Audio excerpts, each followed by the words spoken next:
All right, so good afternoon, everyone, and welcome back to the Brainy Boomer Lecture Series. We're so very happy that you've all joined us today. In 2007, the McGill University Research Center for Studies in Aging, or the MCSA Education Committee, started the Brainy Boomer Lecture Series in order to suggest practical steps to both improve and maintain brain health, as well as to promote healthy lifestyle choices amongst the populous generation in history. The MCSA Education Committee, which was founded in 1996, has three main objectives: identifying education needs of healthcare providers, seniors, caregivers, and the public, and to develop responses to meet some of those needs. To enhance the positive image of the aging process by addressing stereotypes and myths about aging. And finally, the dissemination of research on aging. Jaime Fernandez Arias joined the MCSA team as a PhD student in September 2019. He took over the former Ponder project and turned it into SNAP with the help of other members of the lab. He completed his Bachelor's of Science in Psychology at the University of Oviedo, Spain, and then went on to pursue master's studies in cognitive neuropsychology at the University of Amsterdam in the Netherlands. He completed another master's in applied cognition and neuroscience at the University of Texas after being awarded with a scholarship. Before continuing, we would like to remind you to please mute your microphone on Zoom, and that if you have any questions, please wait until the end of the presentation, or you can write them down in the chat box on Zoom. And now I'd like to invite Jaime to start his presentation, Screening of Neurobehavioral Abnormalities in the Aging Population. All right, thank you so much for the introduction, Caitlin. I'm gonna make it full screen.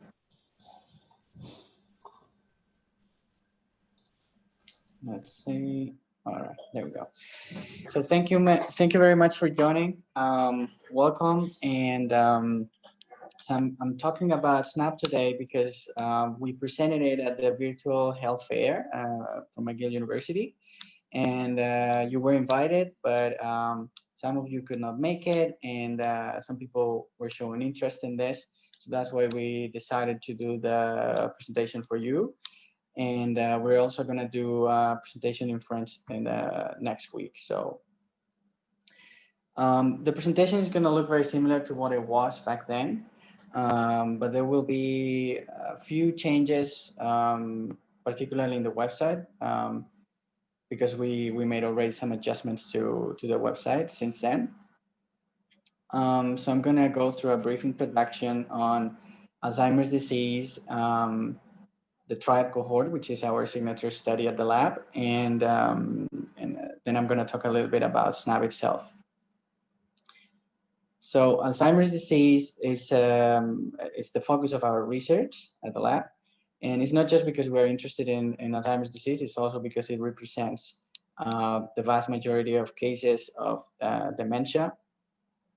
And in Canada, it affects more than 500,000 people. It's a disease that affects mainly cognitive function, Alzheimer's disease, and is usually of progressive nature, which means that by the end of by the late stages, it leaves individuals in a very weak position. So as population ages, particularly in the Western countries, dementia poses a challenge. It's a burden to our healthcare systems.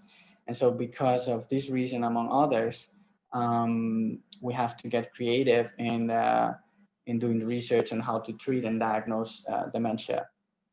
So what we did at our lab was that we launched this, the triad cohort in 2017, which is, as I said, the signature study.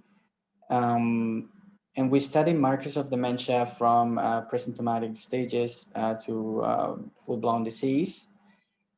We collect information on PET biomarkers, MRI, and cognitive and neuropsychological assessments. And we have the advantage that we have a wide range of participants. So we have several types of participants based on dementia diagnosis. We have young participants, Alzheimer's, etc. So as of now, we've been able to recruit more than 1,000 participants, and there are currently about 500 participants who are taking part in the study. What you see on this slide is the baseline measurements that we take for each participant that joins the triad cohort. But based on the different study, we may have additional measurements that we take. If you're interested in joining the triad cohort, you can contact our study coordinator, which is Jenna, either by phone or by email. You will be required to answer a few questions to check for your eligibility to our studies. Um, I talk about triad, and you will see why in a few minutes. So now moving on to SNAP. As you've seen in the first slide, and Caitlin mentioned, it stands for Screening of Neurobehavioral Abnormalities in the Aging Population. And SNAP is the continuation of a project that started by 2010. It was called Ponder. Maybe some of you are familiar with it. And the goals for Ponder were to both identify the risk factors that increase the likelihood to develop dementia, and also characterize what normal aging looks like. We have, of course, made some improvements to Ponder. So we have completely renovated the website, as you will see if you were familiar with Ponder. We have added a survey that is very comprehensive. Ponder included a few questions at registration that like it was a very short questionnaire. So we include like more than 200 questions in this case. And we have made some adjustments to the games as well. So the goal of SNAP is very similar to Ponder, but it's not exactly the same. So we want to eventually develop an online assessment tool to be able to discriminate between Alzheimer's disease in its different stages and normal aging based on the cognitive profile. So the current version of SNAP includes 9 games. And as you can see, we pretty much cover not all, but most of the cognitive domains. But if you notice, many of the games tap into attention and memory in different ways. And so SNAP, we're currently working on the validation stage, so we're still at the very beginning. We have already tested a few versions with the members at the lab, and based on the feedback that we received from them, we made some modifications, and we are now distributing it among the triad cohort participants. So this is why triad, that's why I mentioned triad among other things, because triad is such a powerful tool that we have. So it's a well-established cohort with reliable measurements. And if we are able to make a connection between what we find in the SNAP regarding both the data that comes from the surveys and the performance on the games, and the biomarkers and neurocognitive assessments from Triad, we will have also a powerful tool in SNAP. So the next step will involve, we plan to contact the participants that took part in Ponder to see if we can see any relationship between the performance before and after. And in the future, we want to develop an app for cell phones so that participants can play anytime and anywhere. And another major innovation of SNAP is the collection of information on neurophysiological variables in a remote way. So we're currently testing a couple of devices. One of them measures sleep staging, and the other one measures several several parameters, but we are now focusing on parameters related to heart rate. So without further ado, I'm gonna show you a few slides on what the registration process looks like. I'm not going to do it myself because I already have so many accounts, and also to just avoid some problems that we had some problems with registration in the past, but it looks like it's working just fine right now. But anyways, and also because it might be a bit confusing. So if I explain it to you, maybe it's this way is probably easier. So this is what the website looks like. And if you want to join, you will have to click on sign up, and then you will go through a few steps. We will collect some information, basic information about you, ranging from your name to, you have to click on next, by the way, in here, for every step. Ranging from your name to your weight, height, or age. And once you follow the steps, you will be required to create a password that needs to meet certain requirements. After that, you click on sign up, and you will receive an email. And on that email, there will be a link that you have to click on, and then you will be ready to log in and then play the games. So I'm going to stop sharing the presentation, and I'm going to go to the website. I'm going to share my screen for the website. All right, here it is. So this is what the website looks like once you log in. What I'm going to do is that I'm going to go through each of the sections that the website has. I'm going to start with the games. I'm going to talk a little bit about certain features that all the games share. So when you click on the test for the first time or the first few times, you will get a pop-up with the instructions that you can both read or watch in a video. As you can, I'm going to show.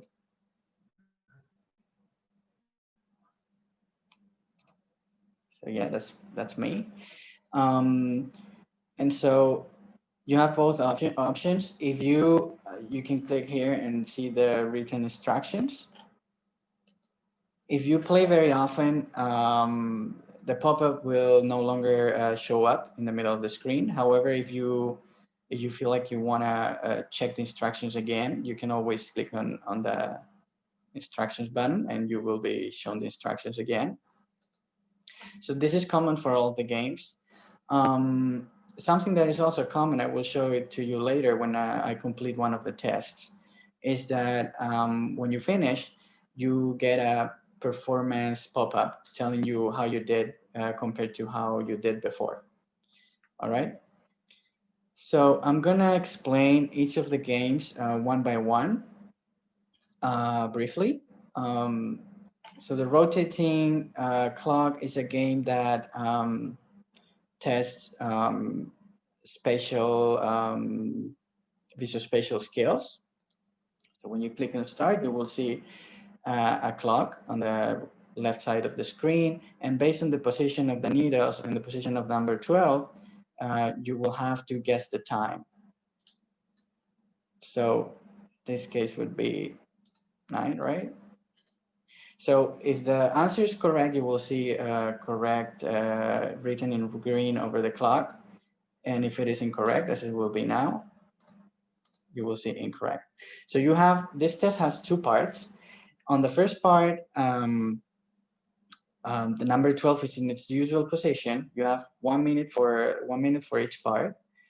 So you have to answer as many, let's say, items as possible without sacrificing accuracy. So once this test, the first part of the test is done, I'm going to wait 3 more seconds, and I will show you the second part. You will get the instructions for the second part of the test. And in this case, what happens is that the number 12 will be shown in a different position. So it can be one of 4 positions in the quarters. So based on that, you have to guess the time. So it's the same activity, it's just that the number 12 changes the position, okay? And then again, you have to use the right panel to answer to guess the time. The second test is a test that is very popular. It tests for attention, the D2 test. And so what you would have to do is to I'm gonna close the instructions. You have 3 minutes. Oh, it's 1 minute now. Just a second. It's supposed to be 3 minutes. So if it shows 1 minute, it's because it's a problem that we need to fix. Maybe because the browser is okay, 3 minutes there. So what you have to do here is to identify the stimulus that is a D with double quoting, and you have to do it as soon as possible. You have 3 minutes for that, but if you finish before those 3 minutes are gone, you click on submit. So I'm going to do a few. If you notice that you have a mistake, you can always get back, click again, and it will be unselected. And so let's say I do a few more. I click submit, and then what you get is a pop-up with your performance, as I mentioned before. And then you also get a couple of questions on how you found it, whether it was you liked it or not, and whether it was hard or not. And you have that for all games as well. And if you click on show detailed score, it will give you more information on your score on that game. The Digispan test is a memory test, and it also has two parts. So when you start the game, you will see a set of numbers that shows up here on the left side of the screen. And you have to memorize that set of numbers and use the panel on the right to enter the numbers in the same order that they appeared on the left side. So that's for the first part of the test. I'm going to show you. 770. All right. You're allowed to have a mistake. The difficulty will increase. And once you have 2 mistakes, then the game is over. I'm going to make a couple of mistakes on purpose so that you see the second part of the test. As you see, there is now one more number. So these are the instructions for the second part of the test. The second part is very similar, but in this case, what you have to do is to click on the numbers in the reverse order that they appeared. So it was 2, 7. So it would be 7, 2 in this case. Okay, it was 0, 0. That was an easy one. Numbers are randomly chosen, so and that's it. So this is Digispan. It's a memory test, a working memory test. Reading comprehension is as easy as that. It's just you will be shown a text, and what you have to do is to read it through. Once you do, you click on next, and you will have to answer a few questions about that text. And once you do, you click on submit. That's it. The Simon test is a test on it tests memory, but it also tests visual-spatial skills. What you will find here is that this stimuli will flash in a certain, making a certain pattern. And once the pattern stops, you have to click on the stimuli in the same order that they flashed. So I'm going to show you.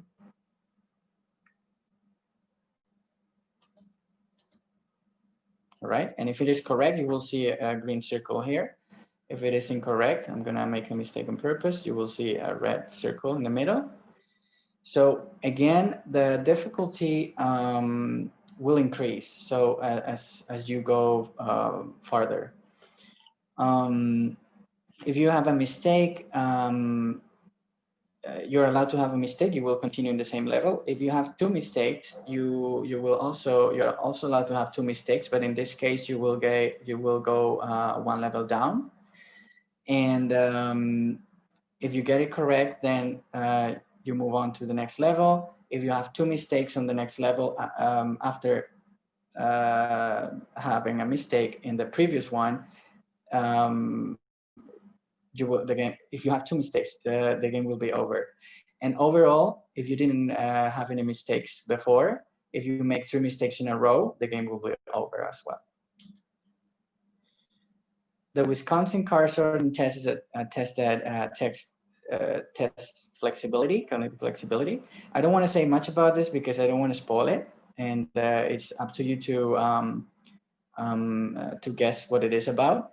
But I will just say that on the right side of the screen, you will be shown a card, and you have to classify the card based on one of the features that the cards have on the left. And that's something you will have to guess yourself. The what's missing test is also a memory test. You will be shown an array of images. I think there are 8 images. And what happens is that you have 10 seconds to memorize them. And after those seconds pass, the images are gone. And so the images will be shown again, all of them except one for the first trial. And so you have to type in the image that is missing. You're also allowed to have a mistake in this case. So I cannot see all of them in here. I'm really bad at this one, so I'm not sure I'm even gonna do it right, but I'm gonna try. So you have 10 seconds. Remove this. All right. Okay, I don't remember because I was not paying that much attention, but you are allowed to have a mistake. Let's say it was Apple. In the next trial, you will be shown 8 images again, but if you got the previous one correct, then 2 images will be gone, and so on. So it will be of increasing difficulty again. The word list is a memory test as well. It's very similar to a pen and paper test that is called Ray Auditory Verbal Learning Test. And but we are only testing recognition here. So you will be shown a list of words in here. You will see that. And then after this list of words is gone, you will be shown another list of words, and you will have to identify the words that were on that first list by saying whether or not they were on the first list. So I'm just gonna do it randomly. And this list of the first list of words will be shown 3 times. So you have to do this task 3 times. And then after that, there will be a game. I want to show you the game, so that's why I'm doing this. There will be a game that you have to play for a couple of minutes, and then you will be asked about the first list again. You have to recognize the words that were on the first list. So this is the 3rd presentation.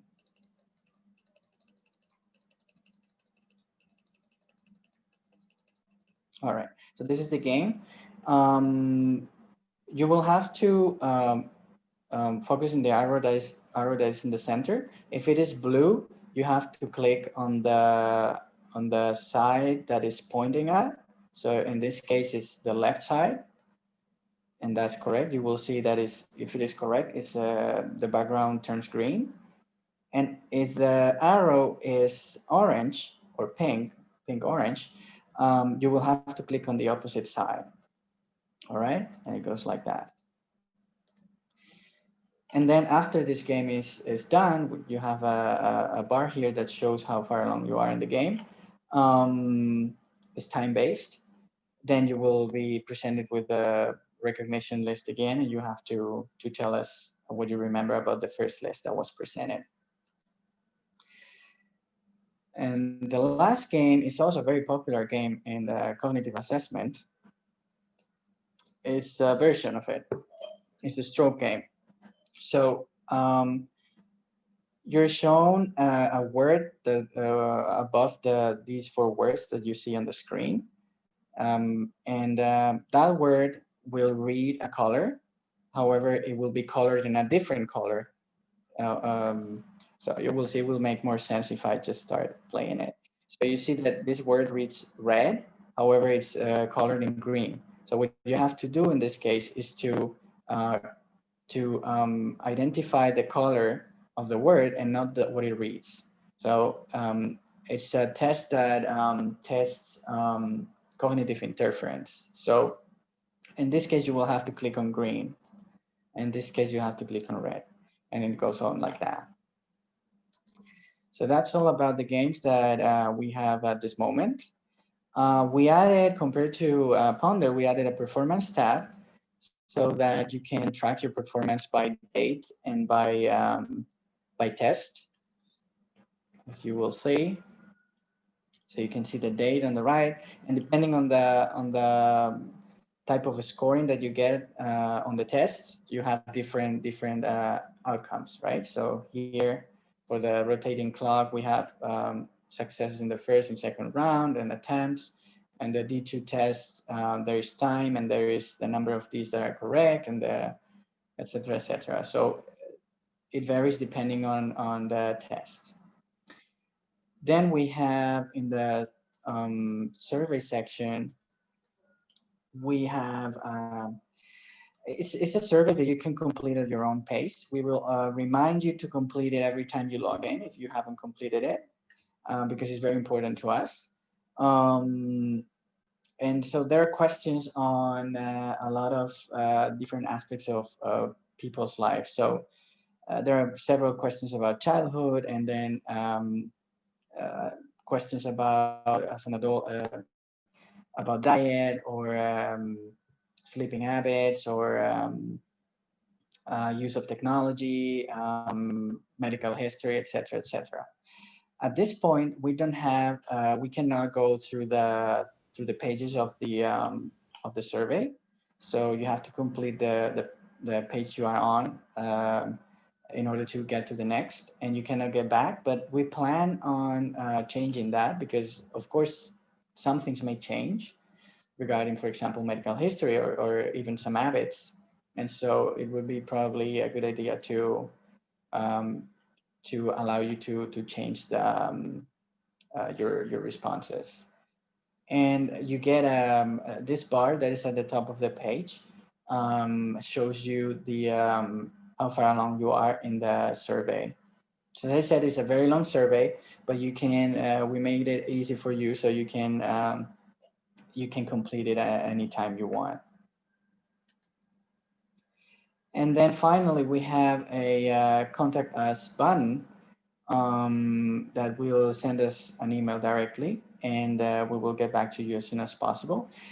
Just one thing, make sure that you enter your email if you join, and you have a question, because if you don't have an email, it's more difficult for us to track who you are. So we can do it, but it's more difficult. So if you enter your email, it's a lot easier. We can just respond to that email, and that's it. So that's all I had for you. So now I am open to some questions if you have. Yeah, thank you so much for that fantastic presentation. Thank you, Caitlin. Did have a question from Mary in concern. She was wondering if we could type in the numbers instead of clicking. Mary, do you want to just maybe unmute yourselves to let us know which game you were referring to? That was in the first game where the number recall, or where you show, or the Digispan, yeah. Digispan. At this moment, we don't allow to type answers, and there is a reason for that, because, well, now in this case, it doesn't really matter because there is no time. So it's something that we're considering for this game. Yeah. But for other games, we want to allow participants to respond in the all participants to respond in the same way, so that there is no differences between like, because there might be a timing difference. In this case, it doesn't matter. So it's something that we consider, and we're thinking about it. It's a work in progress. So we, based on our on your feedback, from participants, we'll be making some adjustments, of course. Because I think in Ponder it was allowed. I recall when I did it in Ponder, I used the keypad. All right. Yeah, I don't think it is. I'm not completely sure even, because I know we discussed it, but let me check. Okay. No, it's not. It's not allowed. No, it's not allowed in this game. But it's something we might consider if we see that it's easier for people to answer that way. Thanks. Thank you. I have a question. I'm Joy Lerner. Yeah. I'm a psychologist, and I'd like to understand how, if you're doing things that are pretty well similar to all the tests that I do for attention deficit and everything else, in terms of standardization, how does that end up being valid? In other words, you usually, when you do these tests, these people do not practice ahead of time for these kind of tests. So where does the standardization come in, and how does that make it? And it's not just you, I've seen it all around. A lot of tests like Stroop test and whatever. I mean, I know them all, but that's not the point. It's upsetting for me, because I don't understand now how I'm able to standardize and validate a score if people can practice. Well, it's like IQ at this point. Even IQ has no validity. Yeah, I think you are right. It's a very good question. So this is where the validation phase comes in, because we are not sure on how to proceed yet on that. We have to discuss that. We're just collecting data right now, but we plan on standardizing it by using the data from participants from the cohort, from Triad. Okay, but what I don't understand, because I'm sorry I missed the beginning, so perhaps that's where I went wrong. What I don't understand, is this going to be a test like for people to improve their brain capacities in these various areas like visual, spatial, like verbal and all those things? Is that the purpose, or is it a valid psychological evaluation? Like, which way are we using it? Yeah, so in Ponder, one of the main goals was to what you mentioned. So it was to train cognitive skills. In our case, we provide the same, because in the end it's the same. It's very similar to Ponder. So the people can practice and can maybe benefit from it. However, our goal is to, as I mentioned, validate an online tool that enables us to discriminate between dementia and normal aging. So in our case, cognitive training is not a goal by itself, but we provide it. I mean, the more you practice, the better it is. So there has to be a factor which is going to be isolated for practice, because otherwise it's not valid, correct? Yeah. In other words, a dementia patient, which is no way can repeat any of these things, will not learn from these things unless they have certain areas of their brain, depending on what stage they're at. But a normal aging person can really. So we've got to. You're saying you're going to be able to differentiate between, an aging person, somebody who's practiced and didn't practice. There's just so many factors. I'm sorry if I'm holding you guys up. No. It's really upsetting for me, because I really need to understand what I do. Is it superfluous at this point, No, it's totally understandable, and I agree with you. I actually agree with you. So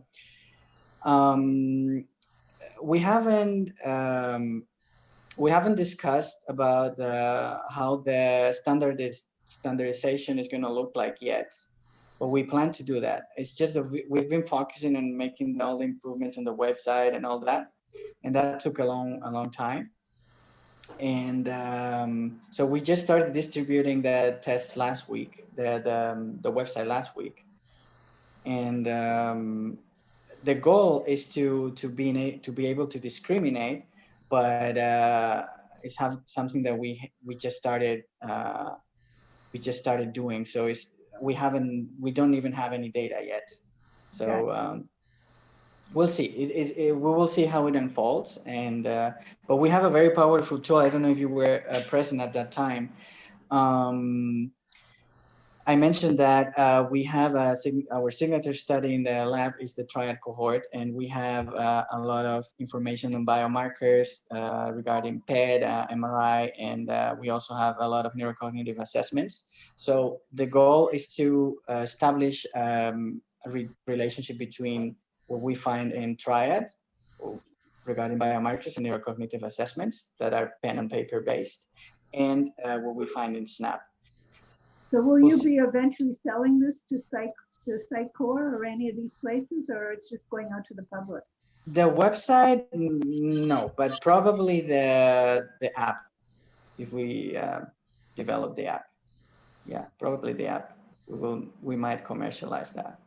But we are still in a very early stage, so we don't know exactly. We haven't discussed a lot of things about it. I mean, I see it as very interesting for dementia, because then you can maybe look at the different levels and the stages of dementia, but certainly not to assess as the significance of somebody's capacity if they've practiced it 100 times and someone who hasn't practiced once. Right. Yeah, practice is a factor. I didn't answer to that. Yeah, it's a factor that we will keep in mind. We have the data, so we can correct for that when we analyze the data. Thank you very much. No problem. Thank you for your questions. Yeah, so we have another question here from Math. She would like to know how to access the games and how often do you recommend the participants play? And also she would like to know the link between SNAP and the triad cohort. All right, so I can copy this link and put it in the chat. Where's the chat? Chat here. And then you'll be able to access the website. All right, so the link between Triad and SNAP will be what we have in Triad is a set of neurocognitive assessments that everyone does, and then we have the biomarkers, the scanners, and so what we do with Triad is that we look at relationship between those two. So we plan to do the same with SNAP. That's the way we're gonna do that. And then, yeah, we also want to validate, as I mentioned before, but it's still too early to say how we're gonna do that. There was one more question, Caitlin, can you remind me? Yeah, how often do you recommend participants? Right. It is up to you. I think you can benefit from it, but I cannot say that you benefit from the games that we have right now, because it's a very early phase, as I mentioned, and maybe we will need to make some adjustments and to make people so that the games actually benefit, have a cognitive benefit for people. So this is the first version that we have in terms of games, and we haven't collected any data yet. Once we analyze the data and if we see that it is not too easy or not too hard, then we'll move from there. Perfect. Are there any other questions?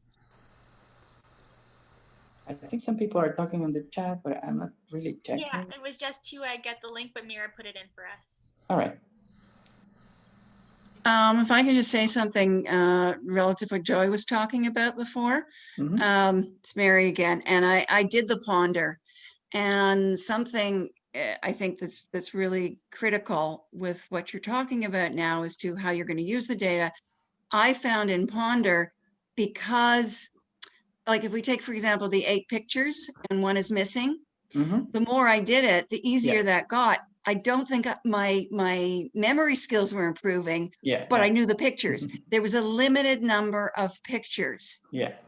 if that database were bigger, or there's another one that where you had a very fuzzy picture of something, and as it got clearer, you had to decide what it was. Same thing, it was the same pictures. So because as I became familiar with the limited number of pictures, the easier it got. Yeah. And that's a completely different thing from improving my memory. Exactly. Yeah. So. This is as I said, it's a very early stage, but this is one of the things that we're considering. The same happens with the reading comprehension. We have a limited number of texts right now, and if you play very often, you will get familiar with the text. So we will most surely include more images because with the ones that we have right now, people will get familiar with it, and that will be a confounding variable for our analysis, of course. Yeah, that's a good point. Also, the fact that you're using objects makes a different sense of what the memory is. You're calling upon a different memory base. And for example, if we often use faces, right? Pages and pages of faces.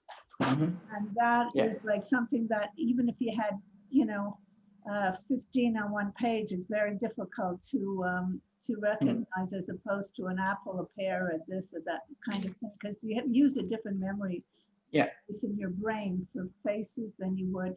So the point is, I mean, I'm still always going back to exactly what Mary said, is that the more you do something, the better you get at it. No matter what part of the memory you're at, it's going to happen. The real interesting thing is you have to decide how long between the time you do it and you do it again to see if you really learned it. So it's just awful for me to see this. I don't mean to be mean, but I understand. It's really hard to understand what role I play at this point and how valid it is, Yeah. No, your concern is understandable, and as a psychologist myself, I agree. So I have never worked as a psychologist, but I study psychology, and I see your concerns, and I agree.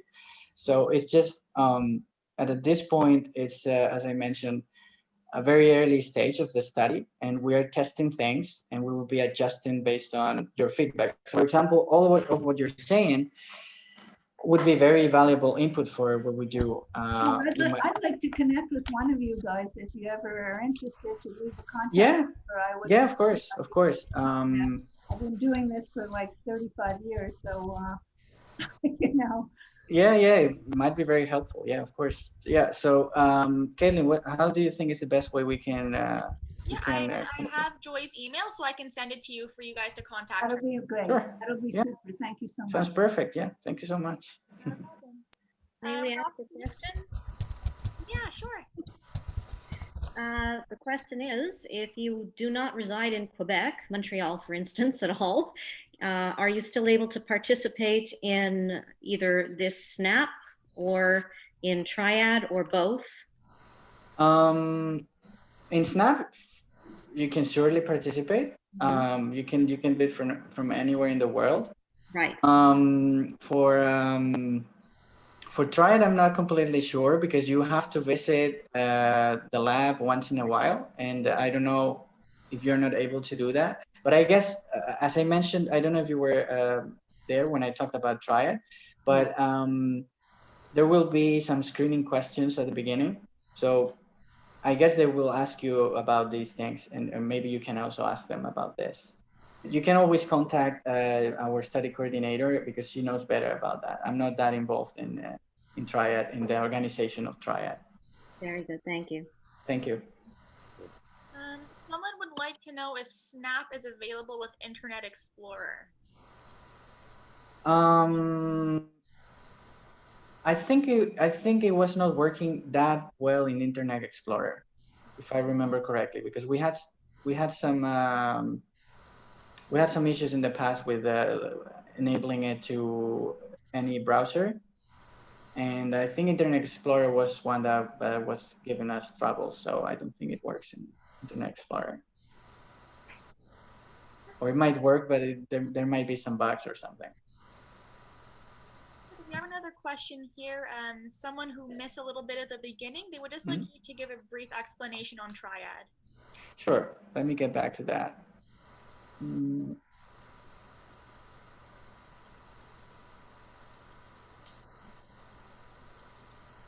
So triad. Okay, here it is. Let me share the screen again.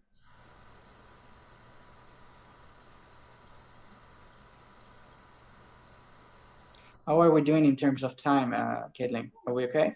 Yeah, Okay. we're okay. Yeah.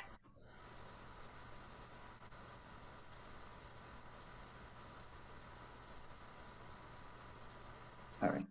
Oops. Okay, try it. So, is she interested in joining or just knowing about the study? I believe it was just knowing about the study. Okay, so triad is our like most important study or project in the lab. It was launched in 2017 and is the largest biomarker-based longitudinal study worldwide. We collect information on fluid biomarkers, including PET biomarkers, MRI, and then we do also cognitive and neuropsychological assessments. And we have different types of participants, from young to different types of dementias. At this time, there are over 1,000 participants, and we have currently taking part in studies, about 500 participants. And these are the baseline measurements that we take once you join Triad.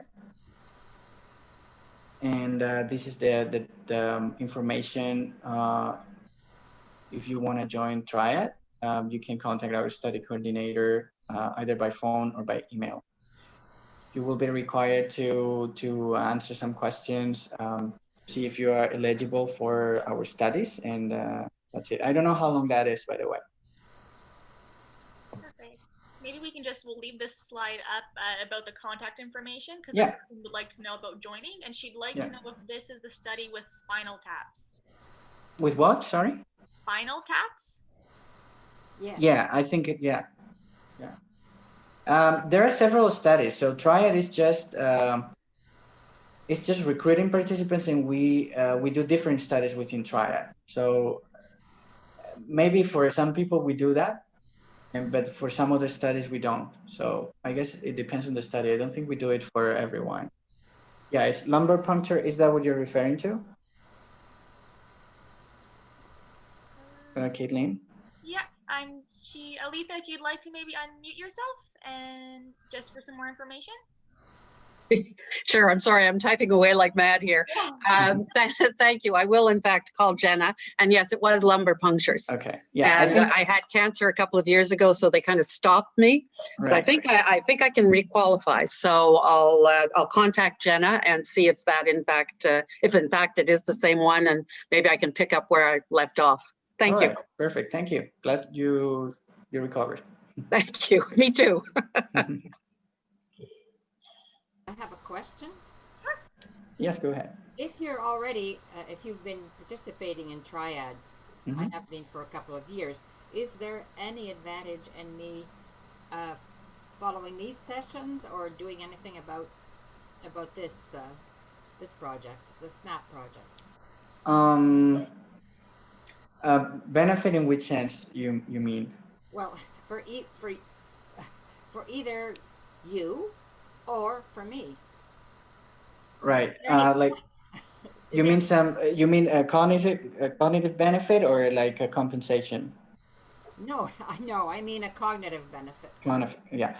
So as I mentioned before, at this point, I cannot say that you would benefit from the training from what we have right now. Okay. Because it's a very early stage of the study.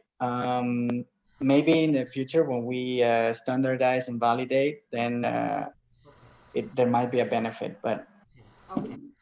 Yeah. But is it possible to be in two studies at the same time and pretty well measuring similar things? I mean, what's the validity of that one? That's what I mean. What's the point? Yes.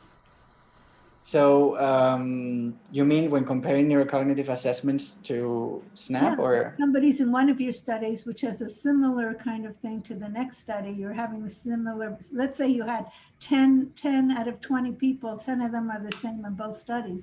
What's the point of that? If they target the same thing, then I guess there is no that much. There's no point. But maybe for SNAP we don't have any screening yet. We don't have any screening of what And what was participants. the age, I'm sorry, what was the age, the boundary of ages for these studies? Right now we are accepting anyone, but we haven't really publicly launched it. Like we are presenting it, but we haven't like made any announcements or anything like that. And the triad was what age? I guess it depends on the study. For that one, you will have to contact Jenna because I'm not familiar with it. So there's various different ages that could be accepted. Like you can Probably. go be 75 and you can be 25. I know we have young participants, but again, I think it depends on the study that we have. The other question I have is it trying to measure dementia or to identify dementia, because there's a lot of early stage dementia, like even with young people at 25 or 30 years old, which is quite sad these days, but it is reality. So would these tests, would this thing be the idea that maybe identifying possibilities with, because you're doing it all, you're doing the lumbar puncture, you're doing the whole 9 yards, so that would be a great thing to be able to do. For triad, because I said you were talking about SNAP. For triad, again, I think it depends on the study because they study different markers for different studies. Okay. But yeah, we have all sorts of participants. So I may, if yeah. I may just intervene. Yeah. Sorry, I don't want to. Thank you, Mira. But it's triad related questions. Hi, I'm Mira. I'm the cohort manager. So I can answer maybe more easily because I've been through this a lot. We study early onset Alzheimer's disease. Okay. We study older population from 65 to 85. We study young participants who are completely healthy as controls, and we study, we have a group also for younger, between 40s and 50s as well. So we study all age groups. It depends on the study, but we have a variety of studies where anyone can fit at least one of those studies. Now for the comparison between the triad and SNAP and what's the link between both.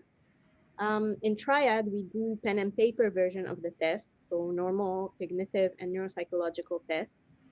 And this COVID crisis has taught us a lot that maybe the digital world is the way to go, and we would like to assess people remotely when possible in order to minimize their transportation, even when there's no COVID. If they don't necessarily need to travel to come do the test, that would be a good thing. And it will minimize the time they spend and everything. So the way we're trying to link the SNAP tests to the triad cohort is that it will allow us to validate the test that we're doing in triad because in SNAP, because triad cohort has very extensive tests, so they did scanning, they did neuropsych, blood, lumbar puncture. So this is the best population to validate the testing. Okay. So triad will allow us to validate SNAP in order to say these tests work for this and that. Okay, excellent. Was this part of Dr. Gautier's studies as well, or he's just in one of the studies? Yes, Dr. Gautier is part of all these studies. Yeah, that's what I thought. Okay, thank you so much. No problem. Thank you, Mira. And by the way, Mira's giving a presentation in France next week. So are there any other questions? Thank you, Mira. My pleasure. All right. Well, thank you so much for this fantastic presentation. Thank you. The MTS Education Committee would like to thank you and everybody who signed in today. As we were saying before, Mira is giving a presentation next week in French. We also, this Thursday, we're starting up again with our Exercise for Seniors program. So if you haven't already registered, I'll put the link in the chat box for everything right now. Also, if you would like to give some feedback about today's event or any other event that you've attended, I put the link for that as well. And also, if you would like to go back and get some more information about this presentation or any other event that you've maybe missed or would like to attend again, I've also put our YouTube link down in the chat box. So just one more time, thank you everyone so much for coming and have a great day. Thank you Thank so you, much. Caitlin. Have a good day. Thank you, everyone. Thank you. That was great. Thank you.